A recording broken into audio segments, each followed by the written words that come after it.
Welcome to ఉద్వి food and డట్స్. మీరు మా ఛానల్ మొదటిసారి చూస్తున్నట్టయితే వెంటనే సబ్స్క్రైబ్ చేయండి. మా వీడియోస్ మీకు నచ్చినట్టయితే లైక్ చేసి షేర్ చేయండి. ఇవాల్టి మన స్పెషల్ రెసిపీ వినాయకుడికి ఎంతో ఇష్టమైన ఉండ్రాళ్ళ పాయసం. పండుగల సమయంలోనే కాకుండా ఎప్పుడైనా మీకు పాయసం తినాలి అనుకున్నప్పుడు బియ్యం పిండితో ఈ విధంగా పాయసాన్ని తయారు చేసుకోండి. చాలా రుచిగా ఉంటుంది. ఇక తయారీ విధానం చూద్దాం. ముందుగా పాన్ పెట్టుకుని అందులో 1 కప్పు నీళ్ళని పోసుకోవాలి. 1/2 టేబుల్ స్పూన్ ఉప్పు, 2 టేబుల్ స్పూన్ల చక్కెరను వేసుకోవాలి. నీళ్ళని బాగా మరిగించుకున్న తర్వాత అందులో 3/4 కప్పు బియ్యం పిండిని వేసుకుంటూ సన్నటి మంటపై ఎటువంటి ఉండలు లేకుండా కలుపుకోవాలి. మిశ్రమం మొత్తం దగ్గర పడి పిండి ముద్ద పాన్ నుండి సెపరేట్ అయ్యేంత వరకు బాగా కలుపుకోవాలి. స్టవ్ ఆఫ్ చేసుకుని 5 నిమిషాల పాటు పక్కన పెట్టుకోవాలి. 5 నిమిషాల పాటు పక్కన పెట్టుకున్న తర్వాత మరోసారి పిండి ముద్దని బాగా కలుపుకొని చేతికి నెయ్యి కానీ నూనె కానీ పూసుకోవాలి. ఇలా చిన్న సైజ్ బాల్స్ లాగా తయారు చేసుకొని పక్కన పెట్టుకోవాలి.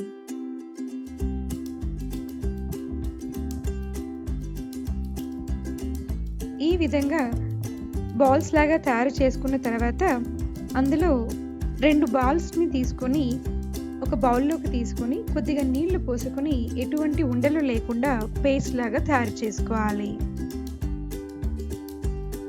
తర్వాత పాన్ పెట్టుకుని 1 టేబుల్ స్పూన్ నెయ్యిని వేసుకుని నెయ్యి కరిగిన తర్వాత అందులో కాజు బాదం పప్పులను వేసుకుని సన్నటి మంటపై లైట్ బ్రౌన్ కలర్ వచ్చేంత వరకు వేపుకోవాలి.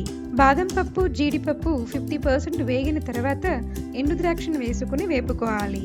2 ఒక్కసారిగా వేసుకున్నట్టయితే జీడిపప్పులు వేగే లోపల ఎండు ద్రాక్ష నల్లగా మారిపోతుంది. లైట్ బ్రౌన్ కలర్ వచ్చేంత వరకు వేపుకున్న తర్వాత ఒక బౌల్లోకి తీసుకోవాలి.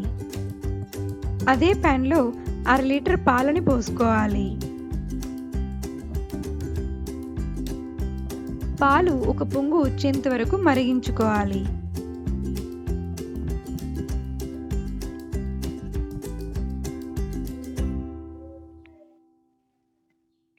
పాలు 1 పొంగు వచ్చేంత వరకు మరిగించుకున్న తర్వాత అందులో 3/4 కప్పు పంచదారను వేసుకుని కలుపుకోవాలి. ఎక్కువగా తీపి తినేవాళ్ళు 1 కప్పు వరకు పంచదారని వేసుకోవచ్చు. ఇలా కలుపుకున్న తర్వాత ముందుగా మనం తయారు చేసి పెట్టుకున్న ఉండ్రాలని పాలల్లో వేసుకోవాలి.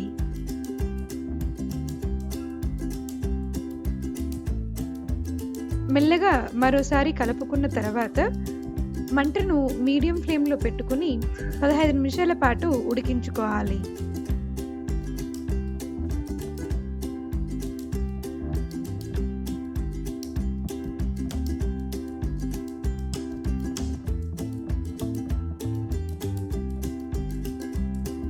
ఇలా 10 నుండి 15 నిమిషాల పాటు ఉడికించుకున్న తర్వాత మరోసారి కలుపుకుని ముందుగా మనం తయారు చేసి పెట్టుకున్న బియ్యం పిండి పేస్ట్ని పోసుకొని మరో 5 నిమిషాల పాటు ఉడికించుకోవాలి.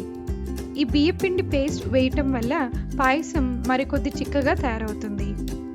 తర్వాత 2 టేబుల్ స్పూన్ల ఎండు కొబ్బరి పొడి, 1/2 టేబుల్ స్పూన్ యాలకుల పొడిని వేసుకుని మరోసారి బాగా కలుపుకోవాలి. 2 నిమిషాల పాటు ఉడికించుకోవాలి.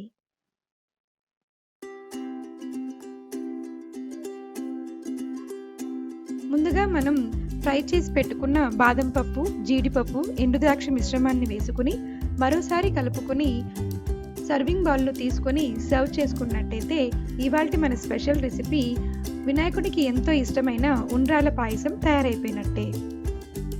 ఇంకెందుకు ఆలస్యం, మీరు ఒకసారి ట్రై చేసి మీకు ఎలా కుదిరిందో మాకు కామెంట్స్ రూపంలో తెలియచేయండి. ఈ వీడియో మీకు నచ్చినట్టయితే లైక్ చేసి షేర్ చేయండి. తప్పకుండా సబ్స్క్రైబ్ చేయండి. Thank you for watching.